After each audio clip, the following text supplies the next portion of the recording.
بعنوان میزبان ہماری ان چیزوں کو پورا کرے جو ہماری حاجتیں ہیں. تو ہم اپنے حق کی رعایت کریں. خداوند عالم اپنے حقوق کو بہتر جاننے والا اور سمجھنے والا ہے.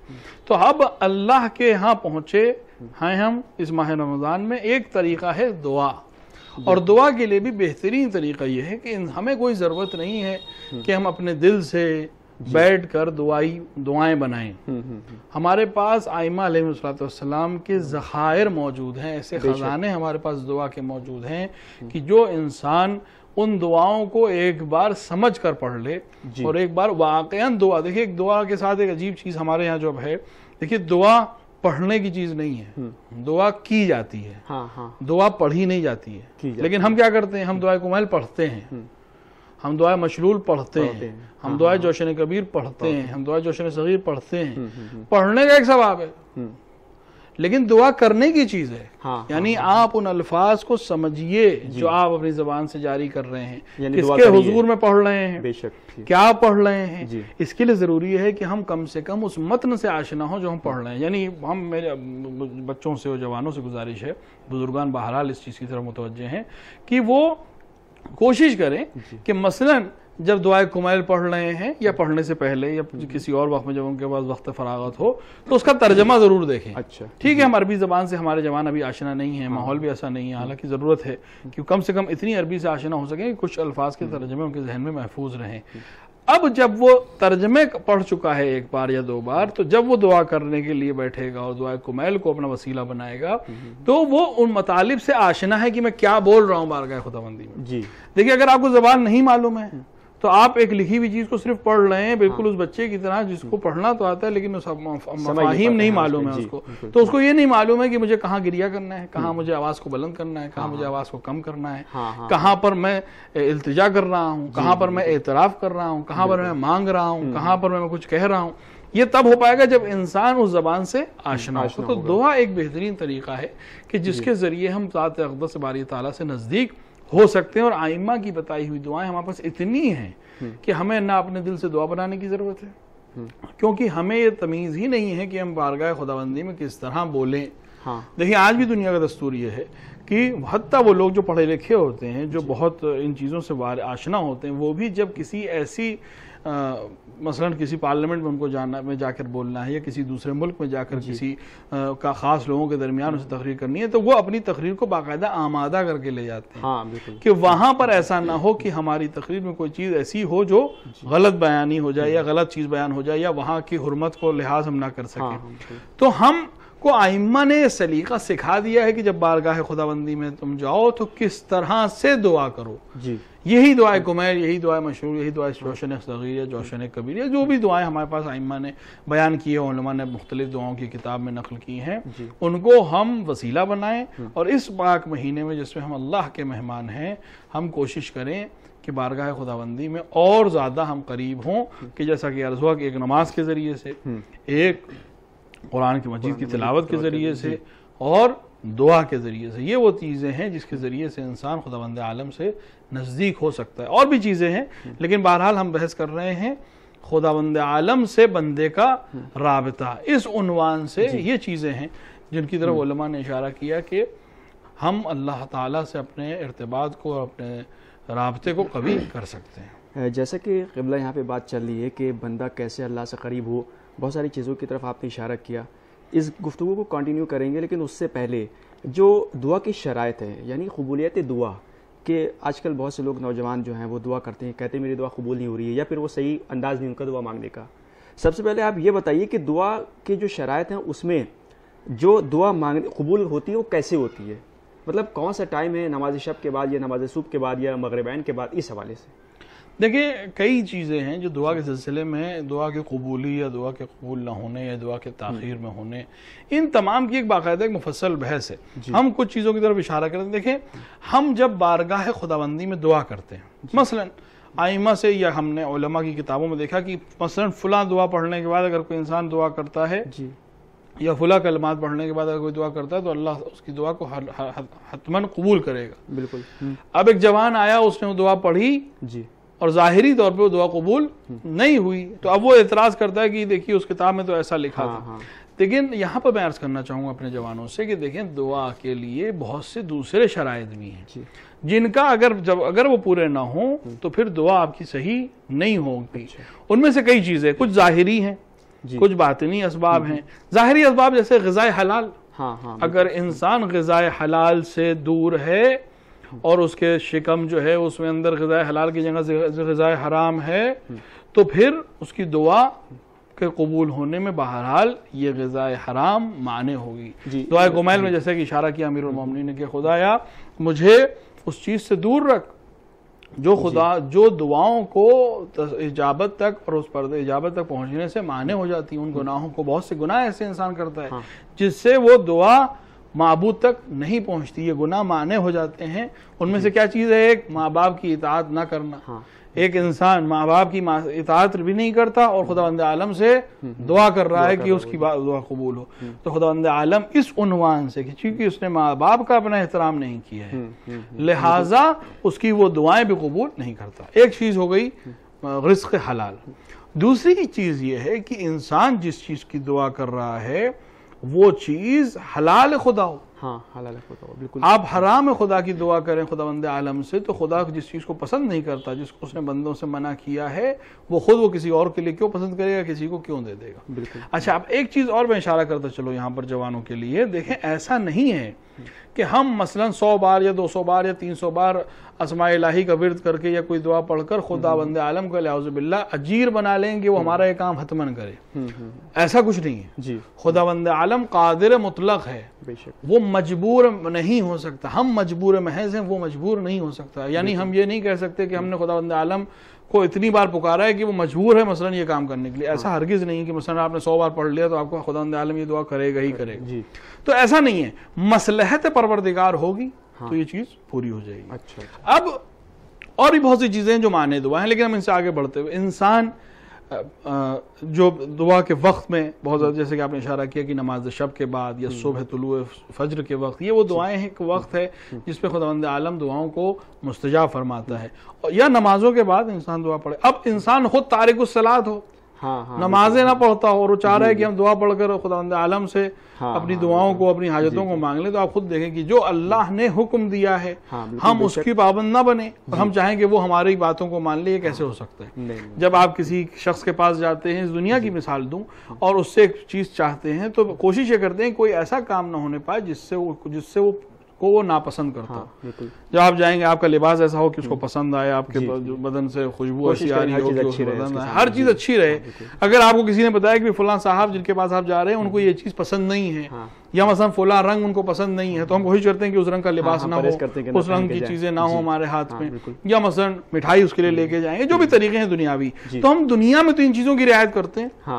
اور جب قادر مطلق کے درگاہ میں جاتے ہیں یا اس سے مانگنے جاتے ہیں تو ہم خود اپنے دامن میں جھانک کر نہیں دیکھ رہے ہیں کہ ہم نے خداوند عالم کے کون سے فرامین پر عمل کیا اور کون سے فرامین پر عمل نہیں کیا. ہم خود اس کے سامنے چلے گئے ہیں دعا مانگنے کے لیے. تو ایک تو یہ ہے. دوسری اس کے علاوہ بات یہ ہے کہ بہت ممکن ہوتا ہے کہ ہم تمام بحثوں کو چھوڑ کے نتیجے کی طرف جائیں. لیکن کبھی کبھی ایسا ہوتا ہے کہ انسان، جو علماء نے ہم تک پہنچائی بات اور روایات میں بھی جس کی طرف اشارہ ہوا ہے، کہ انسان جب دعا کرتا ہے تمام شرائط کے ساتھ، یعنی کیونکہ اب یہ ممکن ہے کوئی ایک جوان ہم سے سوال کرے کہ دیکھیں میں نمازی بھی ہوں، میں پرہیز بھی ہوں، میں حلال بھی، رزق حلال کی بھی رعایت کرتا ہوں، سب کرتا ہوں، اس کے بعد بھی میری دعا قبول نہیں ہوتی ظاہری طور پر. تو ایسے ایک انسان کے لیے جو علماء نے بیان کیا کہ دیکھیں 3 چیزوں سے خالی نہیں ہے. یا تو خداوند عالم اس کی دعا کو بے عین ہی قبول کر لے گا. مثال دوں، مثلا اس نے خداوند عالم بعنوان مثال اس نے 10,000 روپے اپنی مدد کے لیے مانگے خداوند عالم سے. کوئی وسیلہ فراہم کر کے خداوند عالم نے اس کو 10,000 روپے دے دیے. بالکل جو چیز اس نے مانگی تھی وہی چیز اس کو دے دی گئی. یہ بالکل ظاہری چیز ہے جس کو سر ایک سمجھ میں آتا ہے. کبھی کبھی کیا ہوتا ہے کہ خداوند عالم اس کی دعا کو قبول کرتا ہے لیکن اس کی شکل مختلف ہوتی ہے جس کا احساس کبھی کبھی بندے کو نہیں ہو پاتا. جو روایات میں اور علماء نے بیان کیا کہ ممکن ہے ایک انسان، یہی مثال میں پھر سے دوں کہ مثلا 10,000 روپے اس نے خداوند عالم سے کسی کام کے لیے مانگے. مثال دے رہا ہوں میں 10,000 روپے کی، ایک دنیاوی مثال کے انسان کے سمجھنے کے لیے آسان ہو. 10,000 روپے اس نے مانگے اور ظاہری طور پہ اس کو 10,000 روپے ملے بھی نہیں. لیکن علماء کہتے ہیں کبھی کبھی ایسا ہے کہ قضاء الہی یا قدر الہی یہ تھی کہ اس انسان کو اپنی تجارت میں 10,000 روپے کا نقصان ہونا تھا. یا فلاں فریق اس کو 10,000 روپے کا دھوکہ دینے والا تھا. خداوند عالم اس دعا کے عوض میں 10,000 روپے تو اس کو نہیں دے رہے ہیں, لیکن اس 10,000 کے نقصان کو اس کے قسمت سے یا اس کے قدر سے بٹا دے رہا ہے. اب یہ ہم متوجہ نہیں ہو پائیں کیونکہ اگر وہ دھوکہ نہیں دے گا تو ہمیں پتہ بھی نہیں چلے گا کہ اس نے دھوکہ دیا یا نہیں دیا. وہ دھوکہ دینے والا تھا, اس کے ہاں وسوسہ ہو سکتا تھا, خداوند عالم نے اس کے وسوسے کو ختم کر دیا اور اس کو بھی گناہ سے بچا لیا, اور ہماری دعا بھی اس عنوان سے قبول ہو گئی کہ ہمیں 10,000 روپے ملتے اور گھاٹا ہو جاتا تو پھر وہی بات تھی. تو اس طرح سے قبول ہو گئی کہ 10,000 روپے ہمارے ہاتھ میں نہیں آئے, لیکن کل جو ہمیں 10,000 روپے کا نقصان ہونے والا تھا وہ ختم ہو گیا. تو دوسرا طریقہ یہ ہے. تیسرا جو سب سے اہم ہے وہ یہ ہے کہ دنیا میں نہ ظاہری طور پر مال دے, مثلا مال کی اگر دعا ہو رہی ہے, نہ جو ضرر ہونے والا تھا اس کا جبران کرے, بلکہ قیامت میں اس کو جبران کرے. جیسے کہ روایت میں آیا ہے کہ ایک بندے کو جب خداوند عالم قیامت میں جائے گا, ایک بندہ مومن, اور خداوند عالم اس کو اس کی نیکیوں کا بدلہ دے رہا ہوگا, تو جب فرشتے اس کو دے رہے ہوں گے بدلہ تو اس کو ایک بار میں تعجب ہوگا کہ بھئی یہ نماز کے بدلے میں, یہ روزے کے بدلے میں, یہ چیزیں جو مجھے مل رہی ہیں میں خود جانتا ہوں کہ میں اس کا مستحق نہیں ہوں, میں نے اتنے اچھا عمل نہیں کیا, یہ الگ سے اضافی مجھے کیوں مل رہا ہے. تو فرشتے اس کو جواب دیں گے کہ یہ وہ دعائیں ہیں تمہاری جو مستجاب دنیا میں نہیں ہوئی تھی, اس کا عوض خداوند عالم یہاں تمہیں دے رہا ہے. تو روایات میں ہے کہ پھر ہر انسان یہ کہے گا, اس طرح کا انسان, کہ کاش دنیا میں ہماری دعا ایک بھی دعا قبول نہ ہوئی ہوتی. اس کی وجہ یہ ہے کہ دنیا میں بالآخر اچھی ہو یا بری ہو, سخت ہو یا آسان ہو, 50 سال 60 سال 70 سال 80 سال 90 سال 100 سال 125 سال بالآخر ختم ہو جانا ہے. لیکن آخرت وہم فیہا خالدون کی منزل ہے, وہاں ہمیشہ ہمیشہ ہے. تو جو چیز دنیا میں دے گا اللہ وہ بالآخر چاہے اچھی ہو چاہے بری ہو, چاہے سخت ہو چاہے آسان ہو, بالآخر وہ گزر جائے گا.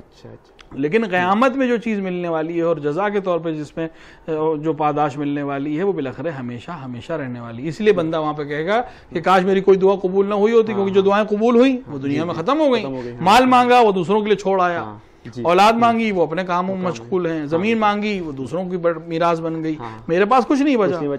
تو اب یہاں انسان ختم ہو گیا, بارگاہ خداوندی میں پہنچ گیا ہے. لیکن جو قیامت کے دن وہ دعائیں جو قبول نہیں ہوئی تھی اس کی جو پاداش ملے گی وہ پھر ہمیشہ ہمیشہ رہنے والی ہے. تو لہٰذا یہ وہ طریقے ہیں جس کی وجہ سے, تو اگر ہمارے جوان اگر کبھی کوئی دعا کریں وہ ظاہری طور پہ قبول نہ ہو تو اس کو مصلحت پروردگار سمجھیں کہ ممکن ہے کہ خداوند عالم نے اس کے عوض میں ایک جو نقصان ہونے والا تھا اس سے مجھے بچا لیا, یا مثلا مجھے قیامت میں اس کی جزا دے گا. کبھی کبھی ایک چیز اور بھی ہوتی ہے, وہ یہ کہ ہم سمجھ رہے ہیں کہ یہ چیز میرے لیے اچھی ہے, بالکل اس بچے کی طرح جو ہر چیز کو جو اس کے سامنے آتی ہے, ہر کھلونا جو اس کے سامنے آتا ہے, ہر چیز جو اس کے سامنے آتی ہے اس کو چاہتا ہے کہ وہ حاصل کر لے.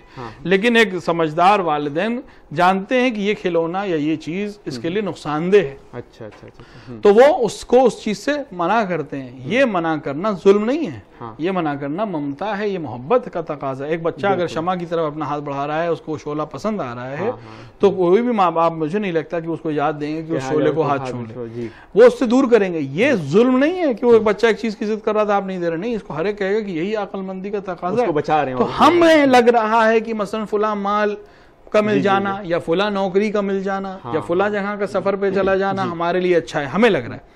لیکن خداوند عالم جو مربی ہے, جو ہر چیز کا جاننے والا ہے, جو پروردگار ہے, وہ اپنے بندے کو بچانا چاہتا ہے اس مخمصے سے جو بندے کو نظر نہیں آ رہا, لیکن خداوند عالم کو معلوم ہے, یہ اس کی محبت ہے کہ وہ اس بندے کو اس میں جانے نہیں دے رہا. تو کبھی کبھی ایسا, لہٰذا تمام دعا بالکل کریں. دعا کرنا اپنی عاجزی کا اعتراف ہے, اس کے معبود ہونے کا اعتراف ہے, بالکل کریں. لیکن اگر کبھی ایسا ہوتا ہے کہ ظاہری طور پہ دعا قبول نہیں ہو تو اس کو مصلحت پروردگار سمجھیں, یا یوں سمجھیں کہ خداوند عالم کسی اور طریقے سے اس کو ہمیں عطا کرے گا. نہیں تو آخرت میں ہم سب دیکھیں گے کہ کس طرح ہماری دعاؤں کا جواب ہمیں ملتا ہے. جی آئیے ہم اب بات کرتے ہیں یہاں پہ رمضان المبارک کی, کہ ماہ مبارک رمضان کے جو تمام مہینوں سے افضل ہے, اس کی راتیں تمام راتوں سے افضل, اس کے دن اور اس کے اوقات جو ہیں وہ بہت زیادہ افضل ہے دوسرے اوقات سے. سونا بھی عبادت ہے, تسبیح بھی جو ہے وہ سانس لینا بھی تسبیح کا ثواب ہے. قبلہ یہ بتائیے کہ رمضان المبارک دوسرے مہینوں سے افضل کیوں ہے؟ اس حوالے سے بھی ہمارے ناظرین کو بتانا بہت ضروری ہے. میں نے شاید پہلے دن کے جلسے میں بھی عرض کیا تھا کہ کئی وجہ ہیں جس کی وجہ سے ماہ مبارک رمضان کو دوسرے مہینوں پہ فضیلت دی گئی ہے. جی. ان میں سے ایک چیز یہی ہے کہ کتب علیکم الصیام جو روزے فرض کیے گئے وہ اس مہینے میں فرض کیے گئے. باقی مہینوں میں روزے فرض نہیں ہیں, مستحب ہیں. بہت سے مہینوں میں روزے مستحب ہیں. شعبان کا پورے مہینہ روزہ مستحب ہے, رجب اسی طرح مستحب ہے, ذی الحجہ کے پہلے 9 دن مستحب ہے. ہر مہینے میں کچھ نہ کچھ ایام ایسے ہیں جس میں روزے مستحب ہیں. لیکن فرض روزے جو دوسری امتوں پہ فرض تھے وہ امت رسول اکرم صلی اللہ علیہ وسلم پر رمضان میں فرض کیے گئے. تو ایک تو یہ اس کو فضیلت ہے دوسرے مہینوں سے. دوسرا یہ اس کو فضیلت اس عنوان سے حاصل ہے کہ اس کے اندر تمام صحائف جو خداوند عالم نے مختلف انبیاء کے اوپر نازل کیے وہ سب کے سب ماہ مبارک رمضان میں نازل ہوئے. یعنی خود قرآن مجید, توریت, زبور, انجیل مختلف زمانے میں جب بھی یہ نازل ہوئی ہیں یہ سب ماہ رمضان میں نازل ہوئیں, اور اس عنوان سے کہ کتاب ہدایت کے نازل ہونے کا مہینہ یہی رمضان کا مہینہ ہے. ایک اور فضیلت جو قرآن کو اس عنوان سے حاصل ہے کہ یا رمضان کو اس عنوان سے حاصل ہے کہ قرآن اس میں نازل ہوا, اسی طرح اللہ تعالیٰ نے ایک فضیلت اور اس کو عطا کی رمضان کی حرمت میں کہ اگر کوئی انسان ماہ مبارک رمضان میں ایک دفعہ ایک آیت کی تلاوت کرتا ہے تو خداوند عالم اس کو ایک قرآن کا ثواب دیتا ہے جو بنسبتاً دوسرے مہینوں میں ایک آیت ہی کا ثواب ملے گا. لیکن اگر رمضان میں وہ ایک آیت کی تلاوت کرتا ہے تو اس کو پورے ایک قرآن پڑھنے کا ثواب خداوند عالم عطا کرے گا. لہٰذا اگر کوئی انسان پورا قرآن ختم کرتا ہے تو مشہور جو علماء کے درمیان ہے کہ 6600 سے زیادہ آیتیں ہیں, تو اگر کوئی انسان پورا قرآن ایک بار ختم کرتا ہے تو گویا اس نے 6600 صفحہ سے زیادہ قرآن ختم کرنے کا ثواب اس کو ملے گا. یہ فضیلت ہے ماہ رمضان کی دوسرے مہینوں کے اوپر. ان میں سے ایک روزہ ہے, قرآن کا نازل ہونا ہے, قرآن کی تلاوت کے ثواب کو بہت زیادہ ہو جانا ہے, اور ساتھ ہی ساتھ ضیافت الہی کے عنوان سے کہ ہم اللہ کے مہمان بنتے ہیں. یہ شرف بھی اسی مہینے کو حاصل ہے جس کی وجہ سے یہ مہینہ دوسرے مہینوں سے افضل ہے و بابرکت ہے. اور اس کی ایک نشاندہی قرآن میں اس طرح سے ہوئی ہے کہ قرآن میں صرف ماہ رمضان کے نام کو خداوند عالم نے مہینوں میں ذکر کیا ہے, باقی کسی مہینے کا نام صریحی طور پر قرآن میں موجود نہیں ہے. جی. اب یہاں پہ بات روزے کی ہو رہی تھی, تو یہاں پر اس کے اپوزٹ اگر ہم چلے جائیں تو وہ لوگ جو روزے نہیں رکھتے ہیں, یعنی کہ جو رمضان ہے اس کا احترام بھی نہیں کر رہے ہیں اور روزے بھی نہیں رکھ رہے ہیں, باہر کھا بھی رہے ہیں سب کے سامنے, تو ان لوگوں کو کیا اس کا جو سزا ملے گی؟ ظاہر سی بات ہے سزا ملے گی, کیونکہ واجب اگر روزے جان بوجھ کے کوئی چھوڑ رہا ہے تو یہ غلط ہے. تو اس بارے سے بھی ہمارے ناظرین کو آپ بتائیے کہ جو جان بوجھ کے روزہ نہیں رکھتے ہیں تو ان کو آخر کیا کرنا پڑے گا اس حوالے سے؟ دیکھیں, واجبات خدا کو ادا کرنا ہر مرد مومن اور ہر مسلمان کا فریضہ ہے. جی.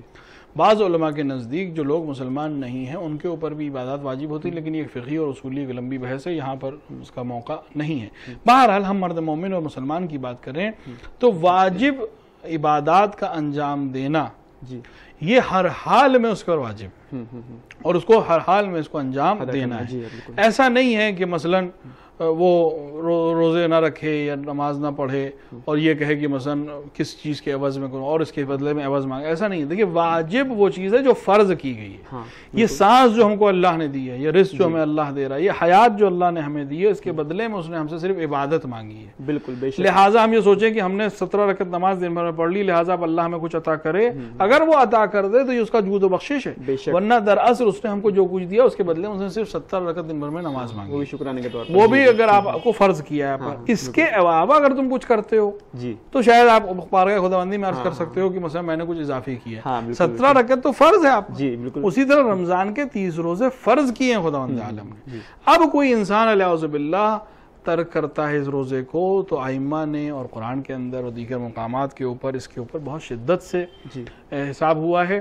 اور ساتھ ہی ساتھ رمضان کی حرمت کو دیکھتے ہوئے ائمہ نے اور رسول اکرم صلی اللہ علیہ وسلم نے اپنے زمانے میں اس کی برخورد اور اس سے شدت سے اس سے مقابلہ کیا. یعنی مثلا میں آپ کی خدمت میں عرض کروں کہ امیر المومنین علیہ السلام نے اپنے دور حکومت میں ایک شخص نے شراب خواری کی ماہ مبارک رمضان میں. تو شراب خواری کے جو حد ہے وہ یعنی تعزیانے جو اس کو لگائے گئے, تو امیر المومنین نے حکم جاری کیا کہ وہ حد جو اس کے اوپر جاری ہونی تھی وہ تو ہوگی ہی, الگ سے اس کو 30 کوڑے یا 40 کوڑے الگ سے اس لیے لگائے جائیں کیونکہ اس نے رمضان کی حرمت بھی پامال کی. اچھا. یعنی ایک حرمت تو خود شراب خواری کی, ہاں بالکل, اور دوسری یہ کہ اس نے یہ حرام کام ماہ رمضان میں کیا, تو اس کی سزا دگنی یا زیادہ ہونی چاہیے. دگنی اگر نہ بھی ہے تو کم سے کم زیادہ ہونی چاہیے. تو وہ خداوند عالم جو اتنی چیزیں ہمیں عطا کر رہا ہے, یہیں سے سمجھیں کہ جب ہم ایک قرآن پڑھنے, ایک آیت پڑھنے کا ثواب پورے قرآن پڑھنے کے برابر, سونا تک ہمیں عبادت ہے. تو اگر کوئی اعوذ باللہ اس میں معصیت کرتا ہے, یہی روزہ جو فرض ہے اس پر, اس کو ترک کرتا ہے, تو پھر جہاں وہاں پر بخشش ہے تو یہاں عذاب بھی اسی طرح شدید ہوگا. وہ رمضان کے لیے جو روایات آئی ہیں کہ روزہ جو ہے وہ جہنم کی آگ کی ڈھال ہے. اچھا. جو انسان روزہ رکھتا ہے وہ اپنے بدن کو اور اپنے آپ کو جہنم کی آگ سے محفوظ کر لیتا ہے اس روزہ رکھنے کی وجہ سے. اب اگر کوئی انسان روزہ نہیں رکھتا تو گویا اس کے پاس وہ ڈھال نہیں ہے. جب آپ کسی جنگ میں, کسی مارکے میں جائیں اور آپ جنگ کریں اور آپ پاس ڈھال نہ ہو تو آپ کے لیے دشمن کے وار کو روکنا مشکل ہے. مثال دے رہا ہوں. اب اگر انسان ماہ رمضان میں جو اس کے لیے جنت میں جانے کا سبب بن سکتا ہے اور جہنم سے سپر بن سکتا ہے, تو ہم اس سپر کو خود بخود روزہ نہ رکھ کر ضائع کر رہے ہیں. اسی طرح رمضان کی حرمت کو ہم پامال کر رہے ہیں. اب اگر یہاں پر ایک چیز عرض کرتا چلوں, بہت سے لوگ ممکن ہے کسی وجہ سے ہی روزہ نہ رکھ رہے ہوں, یعنی مثلا مریض ہیں یا مثلا سفر پر ہیں, جن لوگوں پر سے خداوند عالم نے حکم کو اٹھا لیا ہے. تو ان سے بھی میں عرض کروں گا کہ دیکھیں, ایک ہے روزہ رکھنا آپ پر فرض ہے, اور دوسرا ہے امساک کرنا, یعنی اپنے آپ کو روکنا ان چیزوں سے.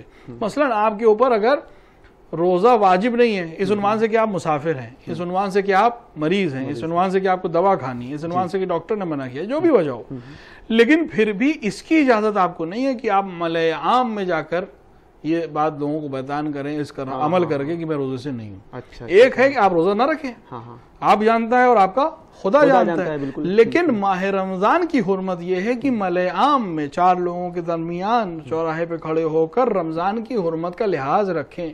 یعنی کہ آپ کا مطلب یہ کہ حرمت کو پامال نہ کریں, پامال نہ کریں. آپ کو روزہ نہیں رکھنا ہے, خداوند عالم نے بھی آپ کو مستثنا کیا. ان لوگوں کی بات نہیں کر رہا ہوں جن کے اوپر روزہ واجب وہ نہیں رکھ رہے ہیں, وہ تو گناہ کر ہی رہے ہیں. میں جس کے اوپر ایک شخص جس کو ڈاکٹر نے روزہ رکھنے سے منع کیا ہے, اس کو بھی چاہیے کہ احترام ماہ رمضان اس طرح سے کرے کہ اپنے گھر کی 4 دیواری میں لوگوں کی نظروں سے دور ہو کر غذا بھی کھائے اور دوا بھی کھائے.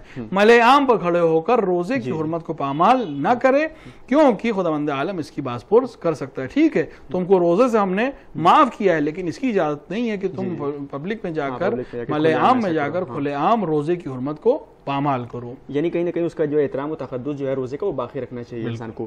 بس کیونکہ وقت بہت کم رہ گیا ہے, بس آخری مرحلہ ہے, تو اس میں آپ شب 6 کے جو اعمال ہیں کہ آج شب سے یعنی کہ کل کے جو اعمال ہیں وہ کس طرح سے اس کو عبادت ہم کریں اور کس طرح سے اس کی تیاری کریں, اس حوالے سے میں ناظرین کو بتائیں. دیکھیں, ہر دن کی دعائیں تقریباً موجود ہیں کہ مثلا 6 تاریخ کی دن کی دعا دن بھر میں کسی بھی پڑھ سکتا ہے عام دعاؤں کے علاوہ.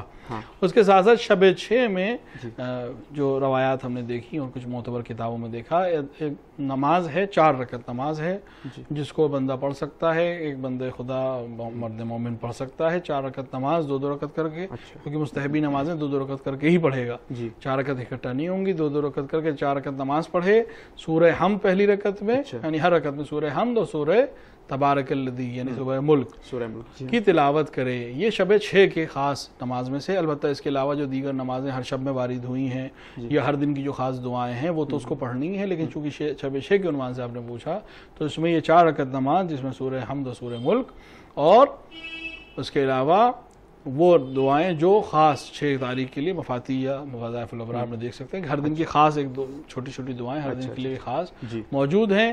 اور کوشش کریں کہ اس مہینے کے تقدس کو باقی رکھیں, اس مہینے کے برکات کو ہم حاصل کر سکیں, اور ان نمازوں کے ذریعے, ان دعاؤں کے ذریعے ہم بارگاہ خداوندی میں اپنے مقام کو اور عظمت کو بہرحال اس حد تک لے جائیں جو خداوند عالم کو پسند اور مقبول ہے. جی, بہت شکریہ جناب ہم سے گفتگو کرنے کے لیے.